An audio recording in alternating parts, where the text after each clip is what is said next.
Welcome back to the Hirewell Hot Corner, where sports and recruitment meet. I am your host, Dan Spatel, joined for the first time live and in person with my Iron Man co-host, Louie Marisi. Louie, great to see you in person. Yeah, Come on. it's definitely fun. I think this is 26th or 27th episode. First one we're doing in person. Been able to hang out quite a bit. We're doing an all company meeting in-house here in Chicago. So it's fun getting to see my guy Dan in the flesh and record our first show together in person. Yeah, a full year in the making for the Hirewell Hot Corner. First time in Chicago in a while, had to take full advantage of the opportunity. But let's jump right in. Louie, what's going on in your world and the world of sports today? Well, as a Chicago sports fan, it's been pretty dismal. Bears had an awful loss after going up big against the Broncos. There's just internal turmoil over Justin Fields and our coaching staff. But ultimately, we're seeing entertaining football throughout the league, and yeah, it's fun to be a fan. It's not that entertaining if you're a fan of the Steelers offense. Matt Canada has no idea what he's doing. The fact that he still has a job is quite frankly disgraceful. I'm hoping he doesn't squander the career of Kenny Pickett, and maybe we'll figure it out at some point this season. But other than that, we've had some predictable records through 4 weeks of the NFL season. We've got the Eagles doing their thing. We've got the Bills who've come back to life after a quick, drop off, but they're doing well again. A little bit of unpredictability as well, and some wild action. The Dolphins dropping 70 points on what we thought was a good Broncos defense. A little bit of everything. Yeah. I mean, we're seeing some teams. Packers doing a little bit better than people thought. Jordan Love finding his way, and then ultimately coming back down to earth pretty bad with a 7 QB rating last week. But yeah, we're seeing the Eagles got taken to overtime with the Washington Commanders this past week, but squeaked out a win. So we're seeing some parity. There is obviously the heavy hitters, the Eagles, Chiefs squeaked out a win as well. But it's been a great season so far, unless you're a fan of the Steelers or the Bears. Sure. Well, we'll jump off that one. But as far as, there's some wildness in the season so far, but there's also a lot of effective predictability. You mentioned the Eagles. Let's talk about that strategy the Eagles are employing that people can't seem to stop, and not more people are doing. Yeah, it's a play for those who aren't familiar. It's really in a very short yard, fourth down, third down, where they just need a yard. Basically, they line up 2 or 3 guys behind the quarterback. They hike the ball to the quarterback, and they basically just push him over the line of scrimmage or past the first down or into the end zone, wherever they're doing it from. It's as simple as you could think. People can't stop it. Other teams, we just watched the Giants try to pull it off themselves. 2 of their players ended up hurt. So it's a great play, but ultimately, it's as easy as it seems, but it's not effective apparently for everyone but the Eagles. Simple yet wildly efficient for them. I believe they're among the highest teams converting on those short down situations this year, going back to their efforts last year. And, part of the reason it propelled them through the playoffs into the Super Bowl. Louie, how do we translate the tush push, third and down, 3rd and 1, 4th and 1, 4th and goal to recruiting? I think it's really just about getting candidates, getting clients over the goal line. You've had a candidate interview, 4 interviews with the client. They're at the offer stage. How do we ensure that we lock them in for our client, for us, for them, and get the result that we want? Get the first down, get the touchdown. Absolutely. And this is going to be another Hirewell Hot Corner first. It's going to be a 2-parter, exciting times over here at the Hot Corner.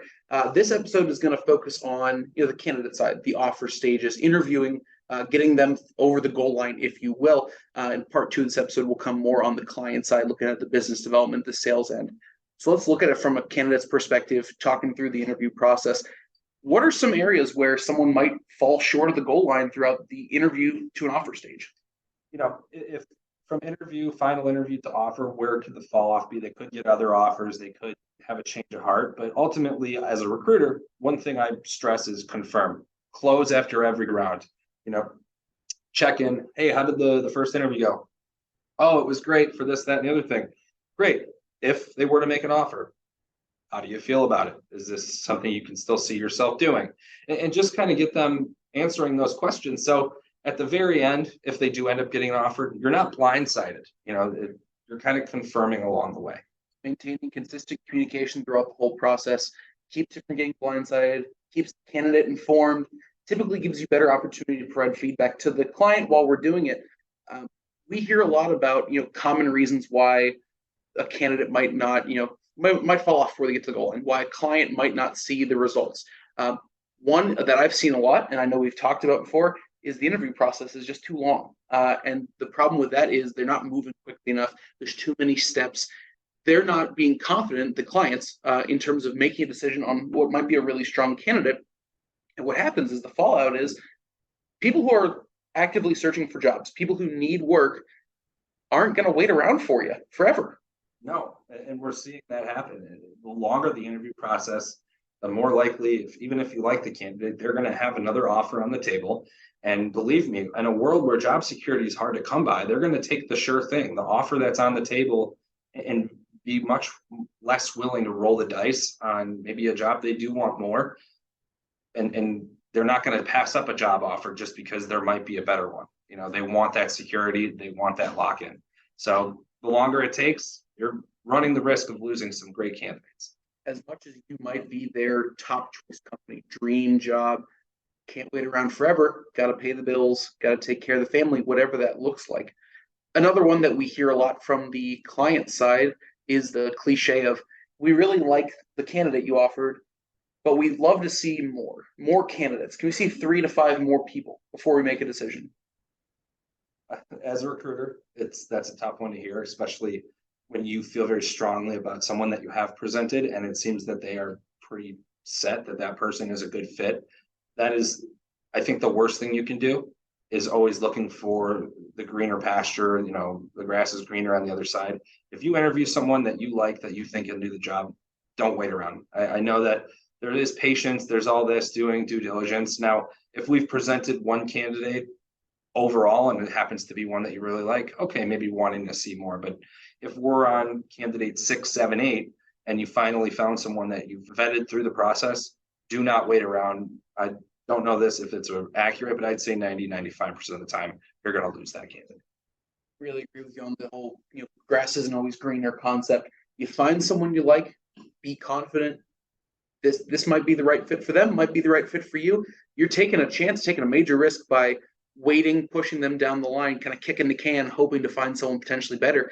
You might have a 9 out of 10 on top of your hands, and you might lose them out looking for that 10 out of 10. Yeah, and then you have to settle for a 7 or an 8 out of 10, or someone who checks 7 out of 10 boxes instead of 9. So, be confident, do your research, ask the questions that you feel need to be answered in order to feel confident in a candidate.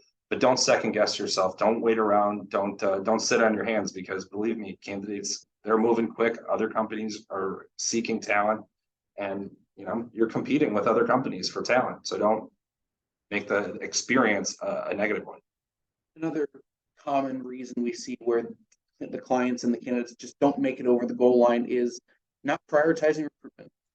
And this is a very common issue, one that I know we've talked about on a previous episode. Yeah. And honestly, a lot of the reason why we're here in the first place is not everyone can prioritize recruitment. And we get it. It's a very big part of your job. And you have a full-time job that doesn't include hiring people.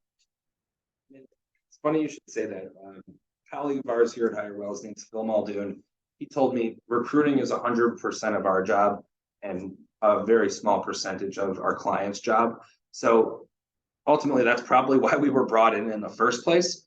But if you are using a recruiting firm like a Hirewell, you owe it to yourself to buy in and spend maybe that extra time. Now, we're not asking you to do anything that you haven't done before. I mean, I'm sure these folks that we're working with have been in interview processes and are in charge of recruiting and meeting with people, but we're bringing the right candidates to the table. We want to get this filled as quickly as you do with the right person. Make it easier. Respond to an email. Don't make us chase you. You'd be surprised. Folks that pay us money to work on their behalf don't buy in. It's kind of confusing in a way, but at the same time, if you prioritize it, it can be handled in a timely manner. It doesn't have to be a 3-month process. We are doing our job effectively if a lot of our job comes off your plate, but that doesn't mean you can just go fully hands off, put it on the back burner. We do need input from our clients, hiring managers. You are the ones interviewing. Ultimately, you're the ones hiring this person. You have to work with them. consistent communication. I know I've said that probably about 1,000,000 times on the show throughout the last year or so, but you prioritize recruitment, we'll prioritize recruitment, be successful overall. And then I guess the other one, the main one from a client offer standpoint now is maybe it's a rough offer. We've talked compensation with candidates from the beginning. We have an idea of what they're looking for. Probably the biggest thorn in our side sometimes is they do want to make an offer to this wonderful candidate, but they lowball. It's when we do an intake with a client, we are asking them, what is the compensation range for this? Where's the flexible, what's the range? And we provide candidates that meet that range. We send them at, all right, this person wants 75 and the range is 70 to 90, whatever the case is. And then we get to the offer stage and they come at with 65 and are expecting these folks to show that they can, sell and ask for more. It's like, no, that's what you have an interview process for, and to know if they can do this. Now, at the offer stage, again, people are going to be entertaining a lot of offers. Go at them, with a number that shows that you want them, that you value them, not something that they still have to beg for their supper sort of thing. You already touched on it. We're closing with the candidate all throughout the process. We know what they're looking for. We know what it'll take for them. And we try to do our best to construe that to the client on their behalf throughout this process. Try to make it as seamless as possible. Again, it comes back to the communication, but also comes to a level of the relationship, the trust, that we know what they're looking for. We're not trying to screw over anybody in the situation. If the candidate wins, we win. If the client wins, we win. It's all about, being on that same level. Yeah. And we thrive on being communicative with clients from the minute they see a profile for a candidate, knowing what they're going to be expecting at that stage, and to come in under that when, it sours the relationship right off the bat. A candidate looks at it like, I guess you don't value me at the rate that I value me. And even if they do end up signing, there's always going to be that, they kind of lowballed me, but I needed the job. You know what I'm saying? So it's comes from a position of power. I think the Spider-Man, saying is, with great power comes great responsibility and all that. So don't abuse it. If a candidate's expecting X and you offer Y, which is lower than what they're expecting, it goes sour more than it's going to go right. Louie, 2-minute drill, take us home. What is your one tush push play on the candidate side? Most important thing to get them over the goal line? I'd say voice that you want a job. If you're interviewing somewhere and, the final interview and, be like, I want this job. Coming from sales, that shows a vote of confidence, and it takes the guessing out of it. If you tell a hiring manager, I want to work for you and I want this job, they're going to take that and be like, this person knows what they want. They're direct. And it's a closing tactic that I've learned in my sales career, and it goes a long way. My tush push from the client side, the hiring manager side, is be timely, be transparent.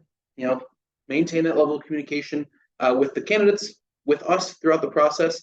It will drastically improve the speed in which you hire people and the effectiveness in which you are at getting these hires across the goal line. 1,000%. Thank you once again for tuning into the Hirewell Hot Corner. Please do join us again for our next installment in a few weeks. And as always, stay classy, LinkedIn.